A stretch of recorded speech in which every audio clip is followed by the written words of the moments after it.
கிறிஸ்துவுக்குள் பிரியமான சகோதர சகோதரிகளே, இயேசு கிறிஸ்துவின் இனிதான நாமத்தில் உங்கள் அனைவருக்கும் என் அன்பின் வாழ்த்துக்கள். இன்றைய தினம் உங்களுக்காக கொடுக்கப்பட்ட வேத வசனம் சகரியா 14 அதிகாரம் 20 அந்நாளிலே குதிரைகளின் மணிகளிலே கர்த்தருக்கு பரிசுத்தம் என்னும் விலாசம் எழுதியிருக்கும். ஆம், என கண்பானவர்களே, நாம் இன்றைக்கு கிறிஸ்மஸ் பெல் பற்றி பார்க்க போகிறோம். நாம் கிறிஸ்மஸ் ட்ரீயை அலங்காரம் செய்யும் பொழுது கிறிஸ்மஸ் பெல்லினால் அலங்கரிப்போம். பின்பு ஜிங்கிள் பெல்ஸ் என்ற பாடலை கேரல் ரவுண்டில் பாடி மகிழ்கிறோம். கிறிஸ்மஸ் பெல் என்பது மகத்துவமான ஒன்று.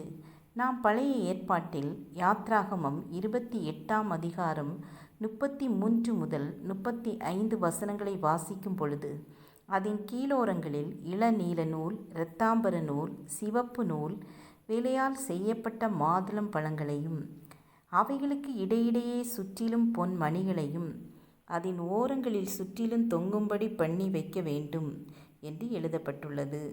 ஆசாரியனாகிய ஆரோனுடைய வஸ்திரத்தின் ஓரத்தில் பொன்மணிகள் தொங்கவிடப்பட்டுள்ளன.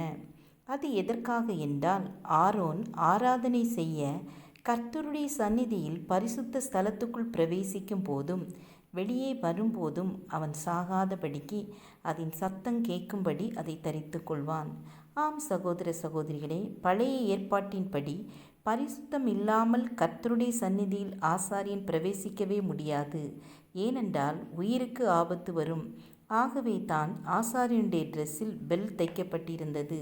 புதிய ஏற்பாட்டில் 1 கொரிந்தியர் 13 அதிகாரம் 1 நான் மனுஷர் பாசைகளையும் தூதர் பாசைகளையும் பேசினாலும் அன்பு எனக்கிராவிட்டால் சத்தமிடுகிற வெண்கலம் போலவும் ஓசையிடுகிற கைத்தாளம் போலவும் இருப்பேன் என்று எழுதப்பட்டுள்ளது. ஆம் தேவ பிள்ளைகளே, நாம் எவ்வளவு தாளந்துகளை பெற்றிருந்தாலும் அன்பு என்ற ஒன்று இல்லாவிட்டால் சத்தமிடுகிற வெண்கலத்தைப் போலதான் நாம் இருப்போம். அதுபோல ஆலய மணி ஒலிக்கும் முன்பே நாம் ஆலயத்திற்கு போய் முழங்கால் படியிட்டு ஆராதனைக்காக, கர்த்தருடைய சத்தத்திற்காக, ஊழியர்களுக்காக, ஒவ்வொரு சபை மக்களுக்காகவும் ஜெபிக்க வேண்டும். ஏனென்றால் தேவ ஆவியானவர் என் மகள் அல்லது என் மகன் என்னுடைய சன்னிதானத்தை தேடி வர மாட்டார்களா என்று காத்து கொண்டிருப்பார். ஆகவே நாம் ஆலய மணி ஒலிக்கும் முன்னே நிர்விசாரமாய் இருக்காமல் கர்த்தருடைய ஆலயத்திற்கு செல்வோம்.